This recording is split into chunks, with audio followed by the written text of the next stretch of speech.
level. The two sisters had come to Maria after years of unsuccessfully trying to study on their own. The occult was simply not something that you could master from a book purchased at a local mall. Nor could you learn it on the internet, despite what many might have you believe. To walk the true path, you had to have a devoted teacher. At least that was what Maria Sanchez had told the sisters when they paid a visit to her Cassadaga home. They needed a teacher who, for a modest price, could guide them along on their journey to all things spiritual. Shortly after their first meeting, Jane and Louise had moved to Cassadaga so they could study under Maria on a full-time basis. The sisters were well off financially, thanks to the generosity of a deceased grandmother, so they didn't need to hold steady jobs. Instead, they were able to dedicate their time fully to the teachings of their leader. Still, after more than a year, they were both mere beginners with powers yet untested. They were also without the aid of a spiritual helper, someone from the other side to watch over the sisters and guide them in their journeys. Looking around to make sure that no one else was in the area and that they weren't being watched, Maria reached back into the car and removed a small leather shoulder bag from the back seat. She closed the door and locked the car, turning to favor her students with a nod and a slight smile. "Are you ready, ladies?" she asked, sensing the eagerness of the sisters. Louise was the oldest of the two, tall, straight as a scarecrow, and somewhat reserved in her demeanor. She rarely spoke unless spoken to, quite content to remain silent and let others do the talking. Jane, who was 3 years her junior, was shorter and round, filled with nervous energy, and in possession of a quick tongue that sometimes got her into trouble. "I'm ready," Jane said, anxious to get started.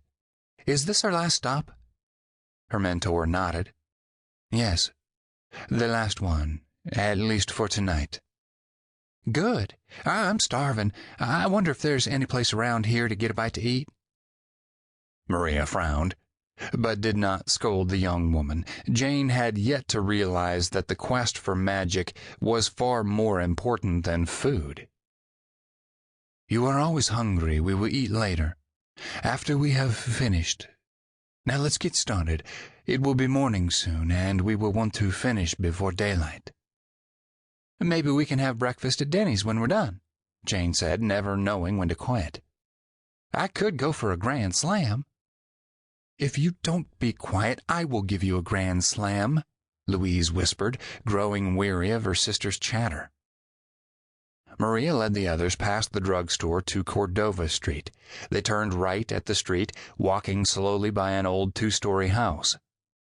In front of the house was a towering live oak tree with a palm tree growing out of the center of the oak. The trees were called the Lover's Tree, and were another of the many oddly interesting sights to be found within the boundaries of the old city.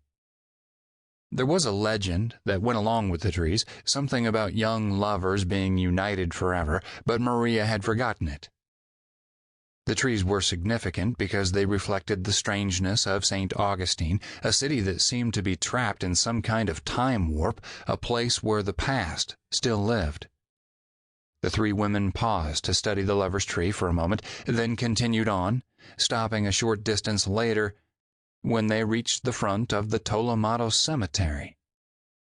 Mounted on a metal post next to the front gates of the cemetery was a sign that read, "During the first Spanish period prior to 1763, this site was occupied by the Christian Indian village of Tolomato, with its chapel and burying ground served by Franciscan missionaries. The village was abandoned when Great Britain acquired Florida.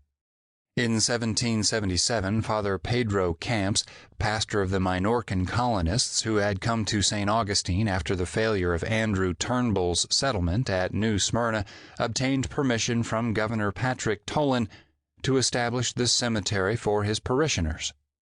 Father Camps was buried here in 1790. 10 years later, his remains were reinterred in the new church, the present cathedral. The first bishop of St. Augustine, Augustine Verreau, died 1876, is buried in the monastery's